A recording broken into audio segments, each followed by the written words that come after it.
Baik, Assalamualaikum warahmatullahi wabarakatuh. Waalaikumsalam. Ketemu lagi dengan saya Melian Sori di Obrolan Rakyat. Kali ini saya mendapat kesempatan yang istimewa mewawancarai Pak Ilham dari DPP Anies, Aliansi Indonesia Sejahtera. Dan di samping saya ini Ketua DPW Aliansi Indonesia Sejahtera Provinsi Bengkulu, Bang Yoharudin. Ya. Beliau kawan saya. Saya ingin bertanya, mengapa menjatuhkan pilihan kepada Pak Anies untuk mendukung Pak Anies di Pilpres 2024 nanti, Pak Ilham? Ya, begini.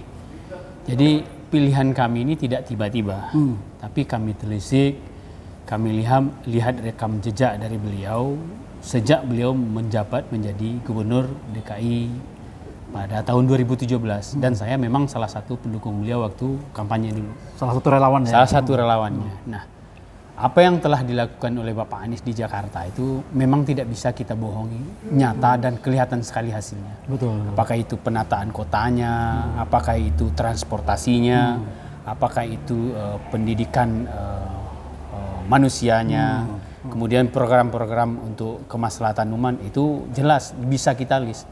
Dari 23 janji kampanyenya itu semuanya terrealisasi. Terrealisasi semua, guys. Terrealisasi. Satu-satunya gubernur yang merealisasikan seluruh janji kampanyenya Bapak Anies Baswedan. Masya Allah. Nah, bagi saya bukan 23 janji kampanyenya yang dia. Bagi saya 24. Kenapa?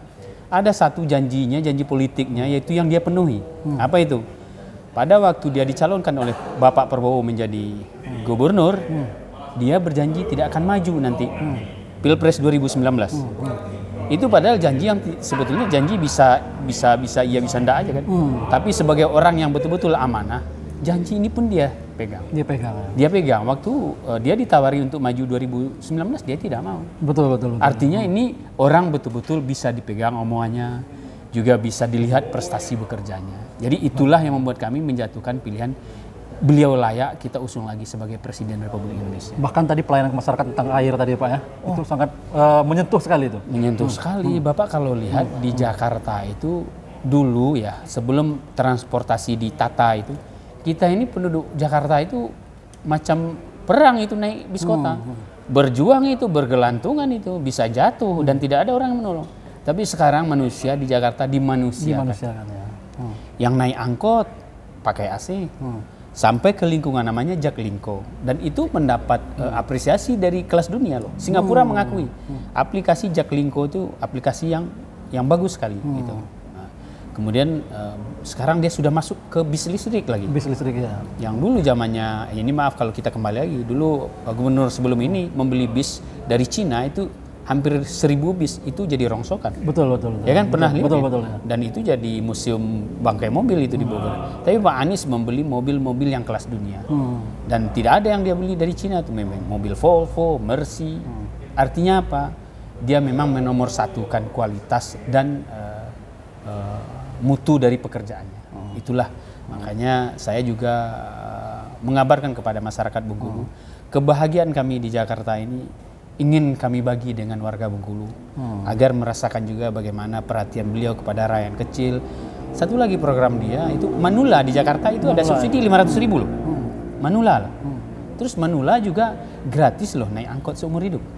Program Anies ya. Program Anies. Ya kan? Yang air tadi itu di program Anies juga. Dari 25.000 per meter kubik jadi 5.500. Bapak bisa bayangkan tuh berapa selama ini keuntungan diambil oleh konglomerat yang menjadi pengelola. Betul. Anies tidak bisa dibohongi. Dia orang pintar. Yang nggak benar dia sikat. Dari 23 janji itu terrealisasi. 23 janji kampanye malah saya bagi pribadi 24 dia penuhi. Dia janji 23, 24 dia penuhi. Satu lagi itu adalah janji politik, dia tidak maju Pilpres 2019 ya. Nah, itu kan Bapak bisa lihat ada pemimpin yang berjanji tidak akan maju akhirnya maju juga. Nah, ada Pak Anies tidak. Belum lagi JIS ya, Pak. Aduh, Jakarta International saya bilang sama kemarin sudah grand launching. Kan? Ya, JIS ini yang saya orang Jakarta. Bagaimana Pak Anies itu bekerja serius, tenang dan tuntas.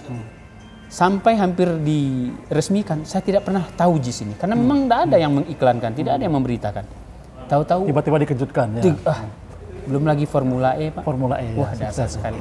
Masa iya ada orang kelas dunia pengen melakukan pertandingan di sana 2 kali setahun. Itu kan permintaan panitia itu. Dan apa yang disampaikan Bapak tadi kolaboratif, betul-betul dia kolaboratif dengan menunjuk Ahmad Saroni dan akhirnya sukses menjalankan itu kan. Dia tidak pernah mau menonjolkan diri. Itu udah sifat-sifat orang yang tawadu, yang istilahnya ya mungkin saya susah lah mau mengatakan. Kalau saya puji-puji kan saya memang merasakan gitu kan. Baik. Nah, kalau saya teman-teman lain sama relawan, saya balik pertanyaan. Sekarang beginilah. Kalau kita puji mungkin Anda curiga dengan saya dapat sesuatu dari Pak Anies.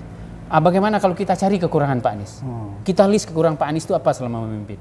Coba temukan, saya bilang. Kalau ada, bukan berarti kita tidak pilih dia. Kalau ada kekurangan Pak Anies, ayo kita perbaiki, kita usulkan. Saya yakin dia akan mendengar gitu.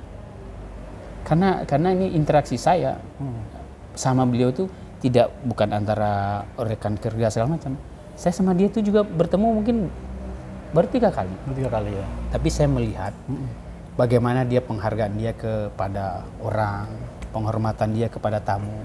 Ya. Itu sangat luar biasa sekali. Luar biasa. Dan mudah-mudahan nanti Anies terpilih menjadi presiden di 2024. Dan Provinsi Bengkulu, mudah-mudahan kalau memang Allah mudahkan Anies menjadi calon presiden, mudah-mudahan Bengkulu menang, Bang.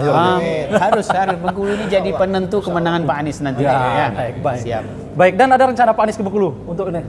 Jadi begini, sekarang beliau kan masih menjabat. Masih menjabat ya. Beliau komit tidak mau tidak amanah untuk relawan. Waktu dia menjabat sekarang ini, relawan dia tidak pernah urus. Betul. Karena yang pengen jadi presiden itu bukan dia, kita. Relawan pengen dia jadi presiden. Dan itulah etika seorang pemimpin yang berintegritas pada saat masih menjabat dia tidak ingin memanfaatkan itu kan. Bapak kan sudah lihat kan contoh ada yang menjabat masih betul. Itu kan. Pasca nanti mungkin lebih semangat lagi. Terima kasih Pak Ilham. Siap, sama-sama. Pak Iwarudin. Oke. Dan yang lainnya. Siap. Saya diberi kesempatan yang sangat luar biasa sekali. Mudah-mudahan ini juga menjadi referensi bagi rakyat di seluruh Indonesia untuk kemudian mempertimbangkan bagaimana kemudian sosok Anies yang dinilai kawan-kawan relawan dan masyarakat sebagian besar layak memimpin Indonesia di 2024. Saya Melani Sori, Assalamualaikum warahmatullahi wabarakatuh. Waalaikumsalam warahmatullahi wabarakatuh.